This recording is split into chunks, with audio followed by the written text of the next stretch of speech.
Atos 16. Chegou a Derbe e depois a Listra, onde vivia um discípulo chamado Timóteo.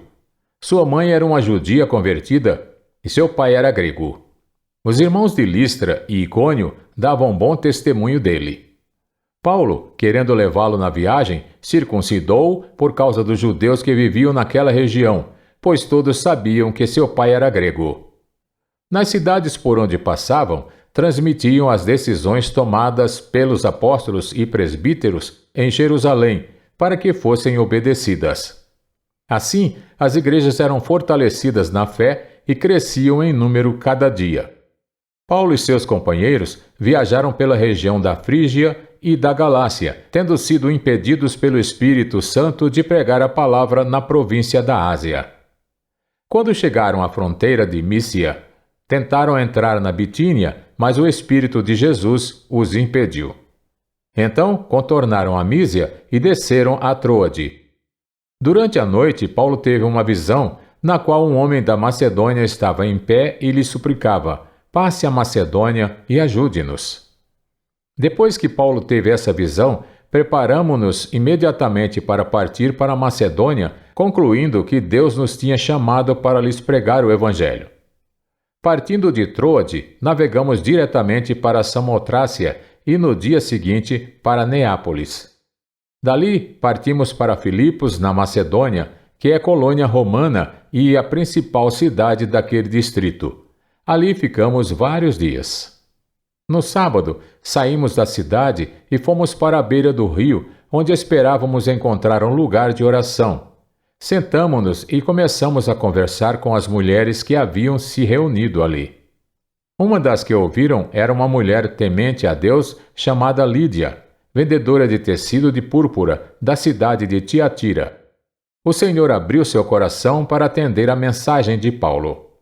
Tendo sido batizada, bem como os de sua casa, ela nos convidou dizendo: se os senhores me considerarem uma crente no Senhor, venham ficar em minha casa, e nos convenceu.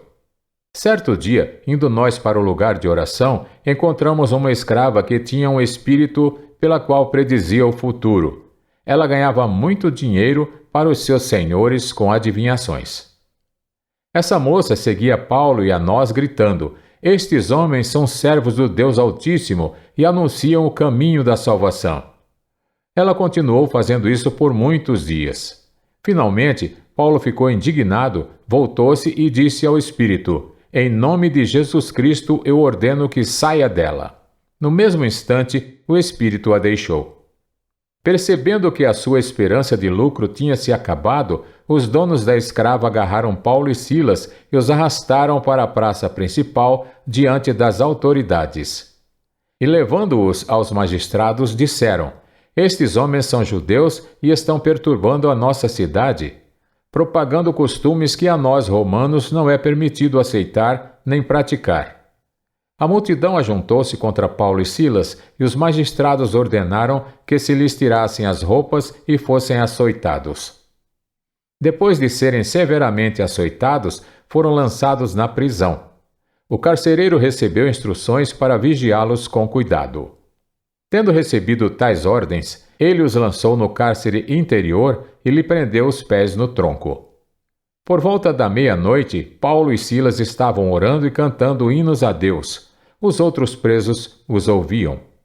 De repente, houve um terremoto tão violento que os alicerces da prisão foram abalados.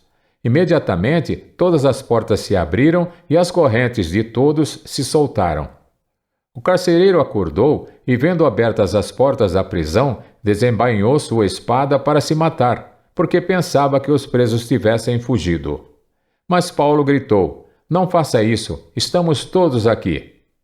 O carcereiro pediu luz, entrou correndo e trêmulo, prostrou-se diante de Paulo e Silas.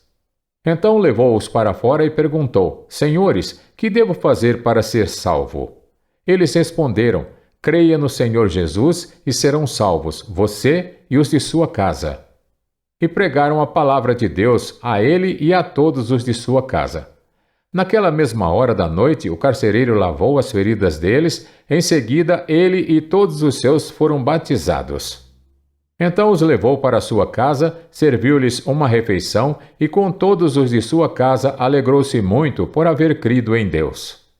Quando amanheceu, os magistrados mandaram os seus soldados ao carcereiro com esta ordem: solte estes homens. O carcereiro disse a Paulo: os magistrados deram ordens para que você e Silas sejam libertados. Agora podem sair, vão em paz. Mas Paulo disse aos soldados: sendo nós cidadãos romanos, eles nos açoitaram publicamente sem processo formal e nos lançaram na prisão. E agora querem livrar-se de nós secretamente? Não. Venham eles mesmos e nos libertem. Os soldados relataram isso aos magistrados, os quais, ouvindo que Paulo e Silas eram romanos, ficaram atemorizados. Vieram para se desculpar diante deles e, conduzindo-os para fora da prisão, pediram-lhe que saíssem da cidade. Depois de saírem da prisão, Paulo e Silas foram à casa de Lídia, onde se encontraram com os irmãos e os encorajaram. E então partiram.